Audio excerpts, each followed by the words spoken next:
সুনান তিরমিজি 2508 number হাদিস। আবু হুরায়রা রাদিয়াল্লাহু তাআলা আনহু থেকে হাদিসটা বর্ণিত। তিনি বলেন, রাসূল সাল্লাল্লাহু আলাইহি ওয়াসাল্লাম বলেছেন, তোমরা পরস্পর হিংসা বিদ্বেষ করো না। তোমরা পরস্পর কি করো না? হিংসা বিদ্বেষ করো না। কেননা হিংসা করলে কি হবে? তাহলিকুদ্দিন, হিংসা তোমাদের দিনকে মুন্ডন করে দিবে। আল্লাহু আকবার। হিংসা কি করে দিবে? দিনকে ধ্বংস করে দিবে, দিনকে মুন্ডন করবে। দিনকে মুন্ডন করা বলতে বোঝানো হয়েছে, যেমন যদি কোনো ব্যক্তির চুলকে কেটে ফেলা হয়, নাড়ু করা হয়, ন্যাড়া করে দেওয়া হয়, তাহলে তার মাথায় কি কোনো চুল থাকবে? তার মাথায় কোনো চুল থাকবে না, খালি থাকবে। তো আল্লাহ নবী সাল্লাল্লাহু আলাইহি সাল্লাম বলছেন, যদি কোনো ব্যক্তি হিংসা করে, যদি কোনো ব্যক্তি কোনো মুসলিম ভাইয়ের উপরে হিংসা করে, বিদ্বেষ করে, তাহলে তার ভিতর থেকে দিনকেও এভাবে মুন্ডন করে দেবে। যেমন ভাবে ন্যাড়া করে দেওয়ার পরে তার মাথায় একটাও চুল থাকবে না, ঠিক হিংসা করার সাথে সাথে তার দিনও তার কলব থেকে, দিনের আমলগুলো তার কলব থেকে সবকিছু সাফ হয়ে যাবে, নষ্ট করে দেবে। এই জন্য আমাদের আমলগুলো রক্ষা করার জন্য হলেও আমাদের হিংসা থেকে বিরত থাকতে হবে। যেমন ভাবে আগুন কাঠকে খেয়ে ফেলে, কাঠকে যেমন ভাবে আমরা আগুনের ভিতরে দিলে কাঠ এক সময় নাই হয়ে যায়, আগুন খেয়ে ফেলে, ঠিক তেমনি ভাবে যদি আমাদের অন্তরে হিংসা থাকে, তো আমাদের এই হাদিসের আলোকে আমরা এটা দেখতে পাই যে আমাদের আমলগুলো কি হয়ে যাবে? নষ্ট হয়ে যাবে, বরবাদ হয়ে যাবে, বাতিল হয়ে যাবে। এই জন্য আমাদের হিংসা থেকে কি করতে হবে? আমার হৃদয়কে বিরত থাকতে হবে। তাহলে দুইটা হাদিস থেকে আমরা দুইটা জিনিস জানতে পারলাম। একটা হলো, ঈমানদার যদি আমরা থাকতে চাই, হিংসা থেকে বিরত থাকতে হবে।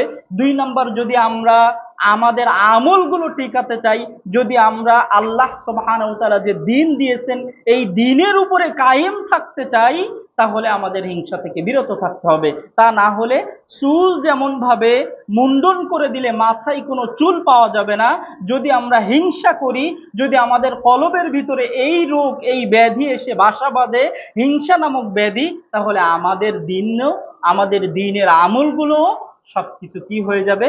বাতিল হয়ে যাবে, সবকিছু মুন্ডন হয়ে যাবে, দিনকে ঢেকে ফেলবে। এই জন্য সম্মানিত হাজিরিন, আমাদের কি করতে হবে?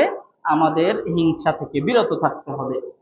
আল্লাহ নবী সাল্লাল্লাহু আলাইহি ওয়াসাল্লাম অন্য একটি হাদিসে বলছেন, মিশকাতের 5029 নম্বর হাদিস, এটিও আবু হুরায়রা রাদিয়াল্লাহু তাআলা আনহু থেকে বর্ণিত। তিনি বলেন, নবী সাল্লাল্লাহু আলাইহি সাল্লাম বলেছেন, প্রত্যেক সপ্তাহে 2 দিন, প্রত্যেক সপ্তাহে 2 দিন, সোমবার এবং বৃহস্পতিবার, এই দুইটা দিন আল্লাহ সুবহানাহু ওয়া তাআলা জান্নাতের দরজা উন্মুক্ত করেন।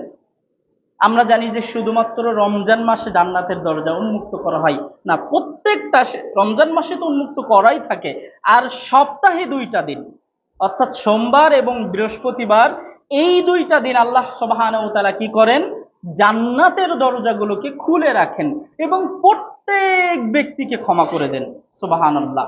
প্রত্যেক ব্যক্তিকে ক্ষমা করেন এই শর্তে যে তার সাথে কোনো শিরিক করলে হবে না।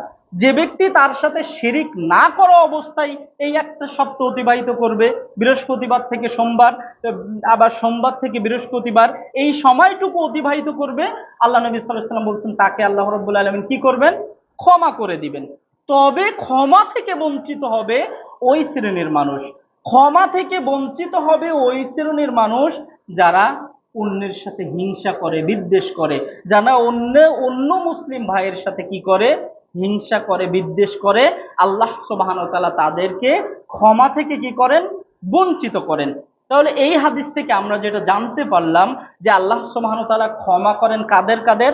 যারা শিরিক করে না, যারা শিরিক করে না তাদের সকলের কি করেন? ক্ষমা করেন। আর ক্ষমা করেন না কাদের? যারা হিংসা বিদ্বেষে লিপ্ত হয় তাদেরকে কি করেন না? ক্ষমা করেন না।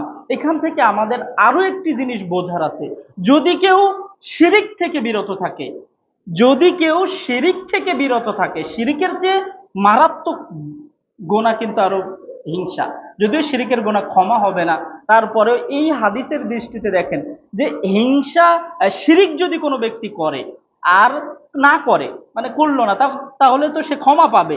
আল্লাহ নবী পরের অংশে বলছেন যে যদি হিংসা করে তাহলে ক্ষমা থেকে সে বঞ্চিত।